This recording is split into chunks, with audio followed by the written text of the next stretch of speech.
Hi అండి. నమస్తే. Welcome back to our channel voice of Lakshmi. ప్రముఖ రచయిత సింహప్రసాద్ గారు రచించిన అనుబంధం అనే ఒక చక్కటి కథను వినేద్దామండి. కథ మొదలు పెడదామా? అమ్మా, నాకు ఈ అమ్మాయి నచ్చింది, ఈమెనే పెళ్లి చేసుకుంటాను. ఓ ఫోటో సత్యవతి చేతిలో పెట్టి చెప్పాడు ఆనంద్. ఆమె అవాక్కయింది. ముఖంలోని రక్తమంతా పాలిపోతుంటే అపనమ్మకంగా చూసింది. సన్నగా కంపిస్తూనే ఫోటో వంక చూసింది. అమ్మాయి ఆకర్షణీయంగానే ఉంది, కానీ మరీ అందగత్తె కాదు అనుకుంది. అదీ కాక ఆమె తన చిన్నతాతగారి మనవరాల్ని కొడుక్కి చేసుకోవాలని అటునుంచి నరుక్కొచ్చింది. భర్తని ఒప్పించింది. కొడుకు తన మాట జవదాటాడనే భరోసాతో ఉంది. మంచి రోజు చూసి అతడికి చెప్దాం అనుకుంటూ ఉంటే ఇంతలో ఈ పిడుగుపాటు వార్త. పేరు అపరూప, మా ఆఫీస్లోనే పనిచేస్తుంది. మనవాళ్లే కదా? అతి కష్టం మీద నోరు పెగల్చుకుని అడిగింది. కాదు, కానీ మనలో పూర్తిగా కలిసిపోతుంది. నీకు కోడలు కాదు, కూతురవుతుందమ్మా. మీ నాన్నకి తెలిస్తే ఆయన అసలే అగ్గిరాముడు, నిన్ను నన్ను చంపి ఉప్పు పాతరేస్తారు. నువ్వు వారుణాస్త్రానివని నాకు తెలుసులే, నువ్వు ఒప్పుకుంటే చాలు. నా ఇష్టం ఎక్కడ చెల్లుతుందిరా? ఆమె గొంతు చీరిపోయింది. కళ్ళలో కన్నీటి మేఘం కదిలింది. నీ మాటే నాకు వేదవాక్కు. నువ్వు వద్దంటే ఆ అమ్మాయిని పెళ్లి చేసుకోను, ఇంకే అమ్మాయికి తాళి కట్టను. ఒరేయ్ ఒరేయ్, అవేం మాటలరా? లవలబలాడింది. నా భవిష్యత్తు, నా ఆనందం మీ చేతుల్లో ఉంది. మీరేం చేసినా ఓకే. ఆనంద్ వెళ్ళిపోయాడు. శిలలా కూర్చుండిపోయింది పద్మావతి. ఆమె మనసు పరిపరి విధాలా పోతోంది. సంగతి తెలిస్తే ఆయన చచ్చినా ఒప్పుకోడు. ఎలా నచ్చ చెప్పడం రా భగవంతుడా? విషయం తెలిసి చిన్నతాత వాళ్ళు ఏమనుకుంటారో? కట్నానికి ఆశపడ్డామని నిందిస్తారేమో.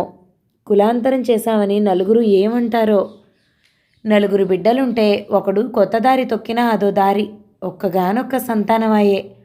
అలాగని కొడుకుని బాధ పెట్టలేదు. వాడి బాధ తమ బాధే. ఆఫీస్ నుండి వచ్చారు రమణారావు. లైట్ వేసుకోకుండా చీకట్లో కూర్చున్నావేమిటి? ఒంట్లో ఎలా ఉంది? లైట్ వేస్తూ అడిగారాయన. నాకేం, నిక్షేపంలా ఉన్నాను. ఏం జరిగింది?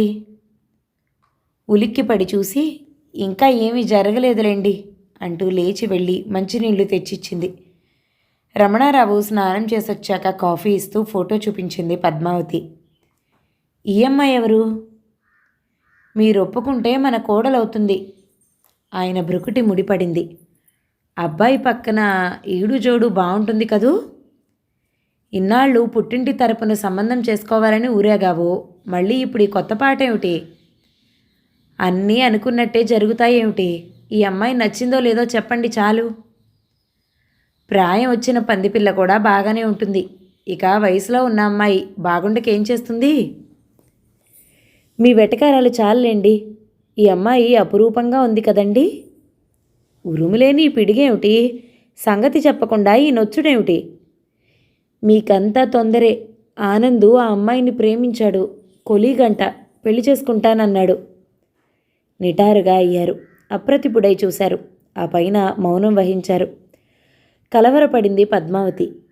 నాలుగు తిట్టకుండా అలా ఉండిపోయారేమిటి? ఏకంగా పెళ్లి చేసుకుని రమ్మను. విసురుగా లేచి వెళ్ళబోతుంటే ఆపింది. మనం ఇష్టపడితేనే పెళ్లి చేసుకుంటానంటున్నాడు. ముగ్గులన్నీ తనిపెట్టేస్తే మనం మమ అనాలన్నమాట. సరే అన్నామనుకుని కానిచ్చేయమను. నా అంతవాడయ్యాడుగా. మరేంటంటే ఆ అమ్మాయిది మన కులం కాదండి సణుగుతూ చెప్పింది. నవ్వి, ఏ రాయి అయితేనేమో పళ్ళూడు కొట్టుకోవడానికి అంటూ గదిలోకి వెళ్ళిపోయాడు. శాపనార్థాలు పెడుతూ ఒంటికాలి మీద లేవకుండా ఒప్పుకున్నందుకు తేలిగ్గా నిట్టూర్చింది. సంబరంగా కొడుక్కి ఫోన్ చేసి చెప్పింది. నువ్వు చల్లగా సంతోషంగా ఉంటే చాలు అంది. మరి వారం రోజులు ఇంట్లో ముగ్గురి మధ్య మాటలు లేవు. మూకీ సినిమాలోలా ప్రవర్తిస్తూ ఉండిపోయారు. అమ్మా, ఒక చిన్న హెల్ప్ చేసి పెట్టాలి భోంచేస్తూ తల వంచుకుని అన్నాడు ఆనంద్. అతడి తలనిమిరి, నా దగ్గర సంకోచిస్తావెందుకురా, చెప్పు అంది. నువ్వు నాన్న అపురూప వాళ్ళ ఇంటికోసారి వెళ్ళి మాట్లాడాలి. బుగ్గలు నొక్కుంది. ఇదెక్కడి చోద్యంరా? ఆడపిల్ల వాళ్ళొచ్చి మనల్ని అడగాలి కానీ మనం వెళ్ళి వాళ్ళని అర్థించడం ఏమిటి? కులాంతరం కదా, మీరు అపురూపని తక్కువగా చూస్తారని, రాచి రంపాన పెడతారని వారి భయం. అలాంటి వాళ్ళమైతే పెళ్ళికెందుకు ఒప్పుకుంటాం? ఆ ముక్క వాళ్ళకి చెప్తే చాలు. ప్లీజ్ మా పెళ్ళి జరిగేటట్లు చూడమ్మా. మీ నాన్నకి ఎలా నచ్చజెప్పి తీసుకెళ్లాలో తెలియటం లేదురా, సాలోచనగా అంది. అమ్మాయిని చూడనైనా చూడకుండా పెళ్ళికెలా అంగీకరిస్తామని ఎదురు ప్రశ్నిస్తే సరి, వెంటనే నాన్నే ఒప్పేసుకుంటారు. సరేలే, నువ్వు నిశ్చింతగా ఉండు. రమణారావు దంపతులు అపురూప ఇంటికి వెళ్ళారు. వారి ఇల్లు పొందిగ్గా ఉంది. మనుషులు అభిమానంగానే ఉన్నారు. అపురూప వచ్చి వీళ్ళ పాదాలకి నమస్కరించింది. పద్మావతి మురిసిపోయింది. ఈ క్షణం నుంచి నువ్వు కోడలివి కాదు, మా కూతురివే తల్లి, మా ఇంటి మహాలక్ష్మిగా చూసుకుంటాం అంది అక్కును చేర్చుకుని. రమణారావు మాత్రం ముఖంలో పేలాలు వేగుతూ ఉంటే బిగుసుకుపోయి కూర్చున్నాడు. మీరెలాంటి భయాలు పెట్టుకోవద్దు, అపురూపంగా చూసుకుంటాం హామీ ఇచ్చింది పద్మావతి. ఆయన అదోలా ఉన్నారు, వారికి ఇష్టం లేదేమో అన్నాడు అపురూప తండ్రి. ఆహాహా, అదేం కాదు, ఆయన తీరే అంతా, కొత్తవారితో త్వరగా కలవరు. రమణారావు దగ్గరికి వెళ్ళింది. మీరు మాట్లాడటం లేదని పాపం వాళ్ళ కింద మీద అయిపోతున్నారు, నచ్చిందని ఒక్క ముక్క చెప్పండి చాలు బ్రతిమాలింది. నువ్వు 4 ముక్కలు మాట్లాడావుగా. నాదంతా పొల్లు, మీదే నికరమట. అపురూప తల్లిదండ్రులు ప్రశ్నార్థకంగా చూస్తూ ఉంటే మీ సంబంధం ఓకే అన్నారాయన. వాళ్ళు పొంగిపోయారు. 4 రకాల పళ్ళు, పట్టుచీర అపురూప చేతిలో పెట్టి వచ్చేశారు. ఆనంద్ పెళ్ళి అతడు కోరుకున్నట్టుగానే నిరాడంబరంగా జరిగింది. శోభనం రోజు రాత్రి అన్నాడు ఆనంద్, మా అమ్మ తనకి ఆడపిల్లలు లేరని బాధపడుతూ ఉంటుంది, నువ్వు ఆ లోటు తీర్చాలి, తనని అమ్మ అని పిలువు. హేళనగా నవ్వింది అపురూప. నీ పిచ్చి గాని, పిలిచినంత మాత్రాన అత్త అమ్మ అయిపోతుందా?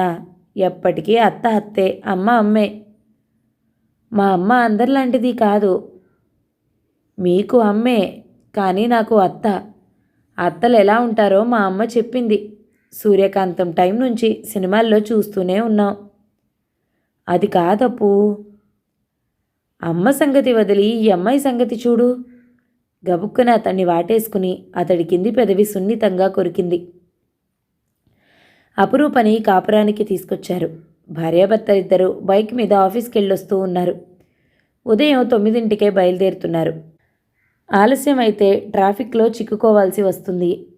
అందుకని ఆసరికే వంట చేసి బాక్సులు అందిస్తోంది పద్మావతి. శనివారం వస్తే చాలు, షాపింగ్కి సినిమాలకి వెళ్ళిపోతూ ఉంటారు. ఆదివారం నాడు ఏదైనా ఫంక్షన్కో లేక అపురూప పుట్టింటికో వెళ్తూ ఉంటారు. అంచేత అత్తాకోడళ్ల మధ్య సఖ్యత పెరగలేదు. అంటీ ముట్టనట్టు ముక్తసరి మాటలతో ఎవరి లోకం వారిదిగా ఉంటున్నారు. కూతురిలా కలిసిపోతుందని ఆశించిన పద్మావతి హతాశురాలైంది. అపురూప పేయింగ్ గెస్ట్లా ఉంటుంది కానీ కోడల్లానే ఉండట్లేదు చూడండి. ఒక మాట మంతి లేదు, మంచి చెడ్డ లేదు.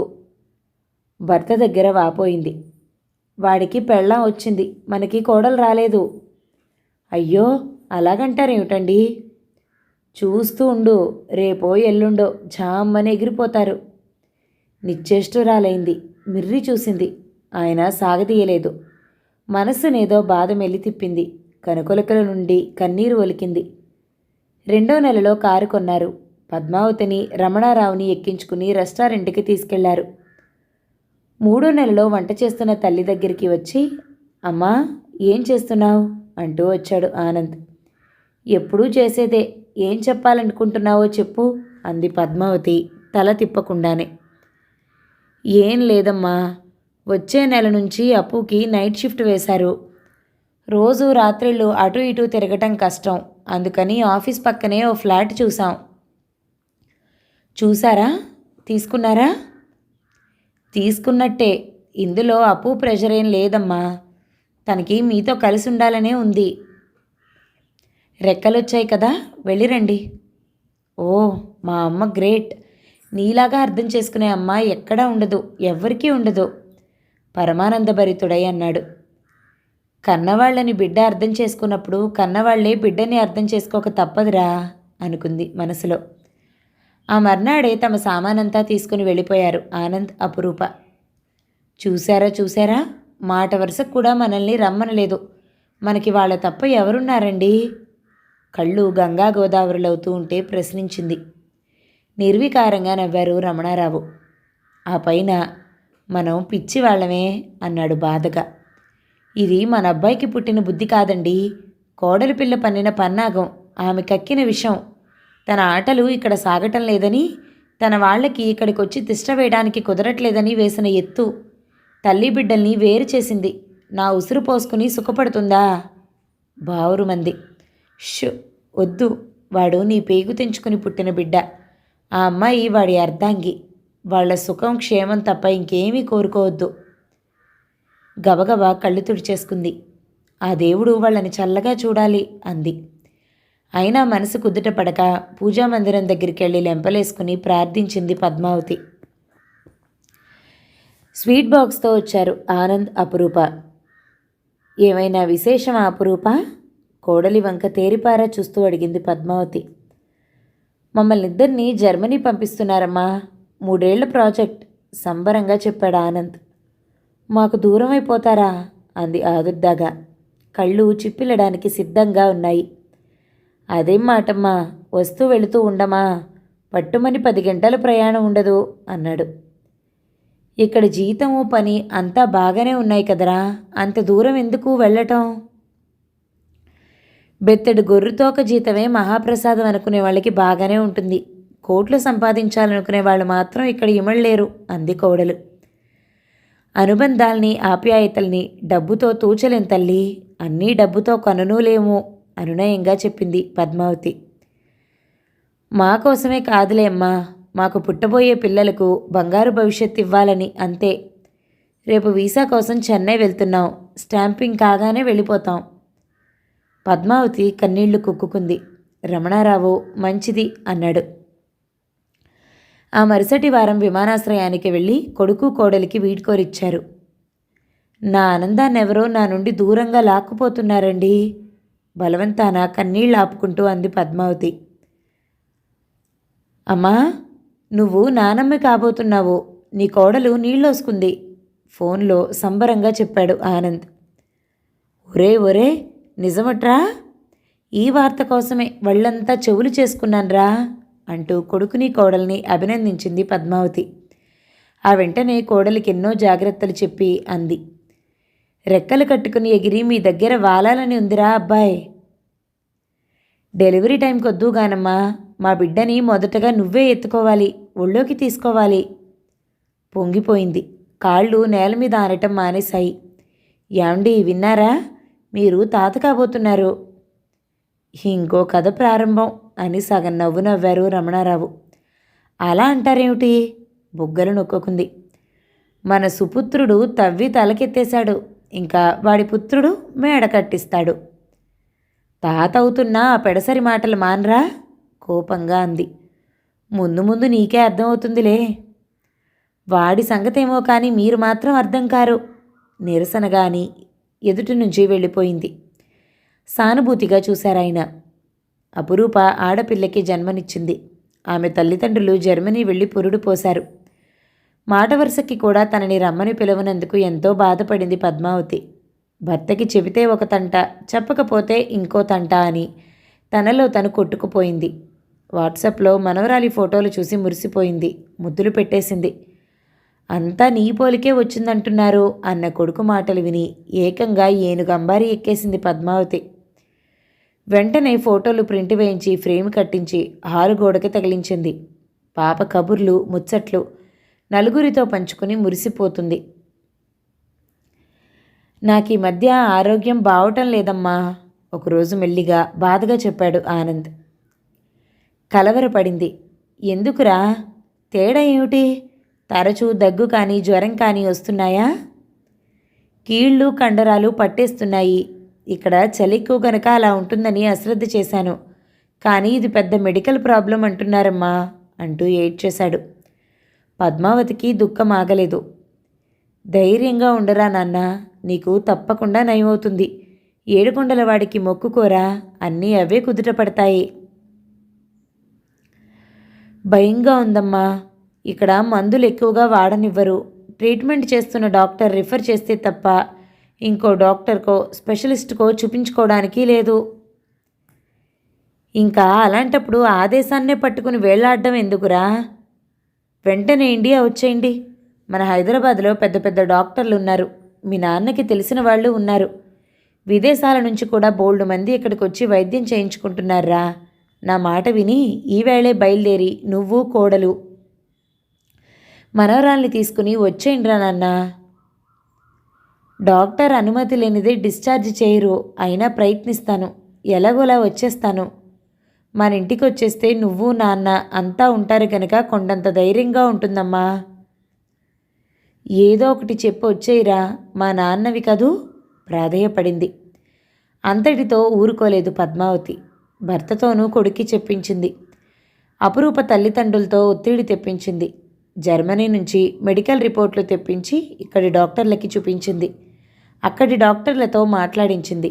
ఆసుపత్రిలోనే ఉన్న మందులు వాడుతున్న నడవలేని స్థితి వచ్చేసింది ఆనంద్కి. బెంబేలు పడిపోయాడు. ఏదో వంక పెట్టి ఆసుపత్రి నుంచి బయటపడి ఒక్కడు హైదరాబాద్ వచ్చేశాడు. వీల్చైర్లో కూర్చొని వచ్చిన కొడుకుని చూసి బావురుమంది పద్మావతి. టెస్టులు చేశారు. ఖరీదైన మందులు వాడారు. వాటిలో స్టెరాయిడ్లున్నాయి. 10 రోజులకి కర్ర సాయంతో నడిచే స్థాయికి చేరుకున్నాడు ఆనంద్. ఫిజియోథెరపిస్టుని ఇంటికే రప్పించుకుని రోజు నడక ప్రాక్టీస్ చేస్తున్నాడు. మెల్లిగా అతడి ఆరోగ్యం కుదుట పడింది. పద్మావతి ఆనందానికి అవధులు చెరిగిపోయాయి. సిటీలోని అన్ని దేవాలయాలకు తీసుకువెళ్ళి అర్చనలు అభిషేకాలు చేయించింది. నువ్వు తిరిగి వెళ్ళొద్దురా. ఆ దేశము వద్దు, ఆ డబ్బు వద్దు. మనవరాల్ని తీసుకుని వచ్చామని కోడలికి చెప్పు పట్టుపట్టింది. ఇంకొక్క ఏడాదుంటే అప్పు తీరిపోతుంది. ఆ వెంటనే వచ్చేస్తాం. నిశ్చేష్టురాలే చూసింది. నీకు అప్పేమిట్రా? మా మామగారి ఇంటి పక్కన ఇండిపెండెంట్ హౌస్ అమ్మకానికి వస్తే కొన్నాంలే. మా దగ్గరెందుకు దాచావు అని అడగలేదు. మౌనంగా ఉండిపోయింది. ఎన్నో జాగ్రత్తలు చెప్పి విమానం ఎక్కించారు. అక్కడికి వెళ్ళిన 6 నెలలకే మళ్ళీ తిరగబెట్టింది.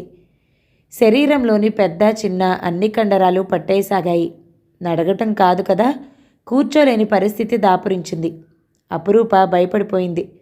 భర్తని బిడ్డని తీసుకుని ఇండియా వచ్చేసింది. ఇదివరకు వైద్యం చేయించిన ఆసుపత్రిలోనే చేర్చారు. ఆ డాక్టర్లకే చూపించారు.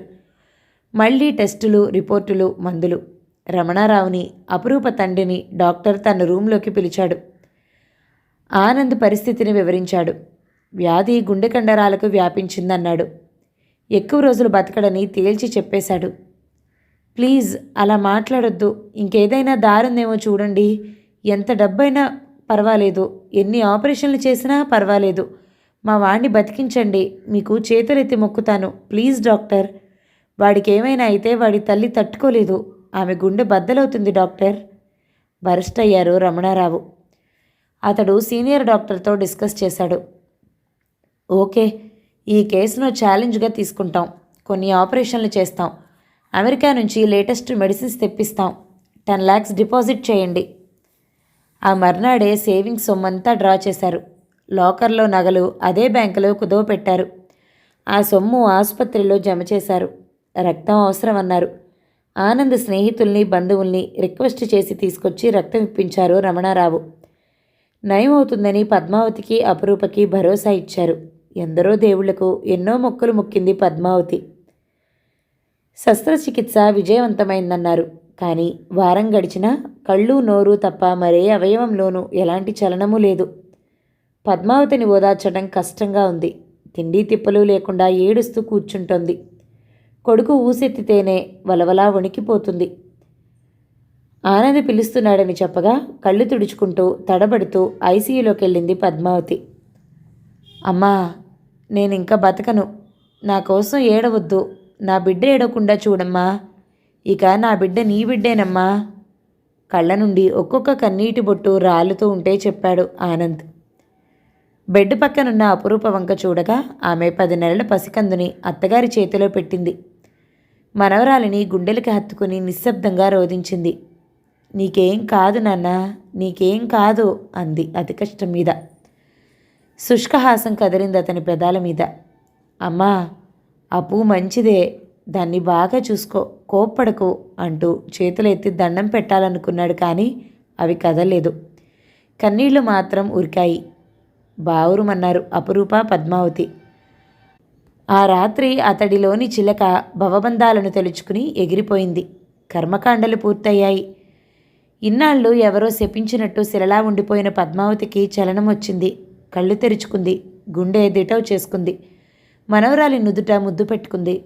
తక్షణం రమ్మని అపురూప తల్లిదండ్రులకు ఫోన్ చేసింది. వాళ్ళొచ్చారు. మీరేమైనా చెప్తారా అన్నట్టు భర్త వంక చూసింది. ఆయన రాయిలా ఉండిపోయాడు. గట్టిగా ఊపిరి పీల్చుకుని వదిలింది పద్మావతి. మా కడుపు శోకాన్నెవ్వరూ తీర్చలేరు. కానీ మనం తీర్చగలిగింది, పూడ్చగలిగింది ఒకటుంది. మనమంతా ఉండి కూడా అపురూప బతుకుని మూడుబార్చకూడదు. ఆమెని తీసుకెళ్ళండి. మళ్ళీ పెళ్లి చేయండి. ఆ కొత్త బంధం ఆమె జీవితాన్ని మళ్ళీ చిగురింపచేస్తుంది. తను సంతోషంగా ఉంటేనే మా అబ్బాయి ఆత్మకు శాంతి చేకూరుతుంది. ఇక ఈ చిన్నారి మీ అమ్మాయి భవిష్యత్తుకు అవరోధం కాబోదు. పేగుబంధాన్ని తెంచి దానికి ప్రతిగా ఈ బంధం కలిపాడా దేవుడు. ఈ బిడ్డ మా దగ్గరే ఉంటుంది. మా అమ్మాయిగా పెరుగుతుంది. శోకమూర్తిలా ఉన్న అపురూప ఒక పెనుకెరటమై ఎగిసి అత్తమ్మ అంటూ పద్మావతిని చుట్టేసి బోరున ఏడవసాగింది. కథ సమాప్తం. ఈ కథ కనుక మీకు నచ్చినట్లయితే లైక్ చేయండి, షేర్ చేయండి, మంచి కామెంట్ చేయండి. మన ఛానల్ని తప్పకుండా సబ్స్క్రైబ్ చేయండి. Thank you so much for watching. నమస్తే.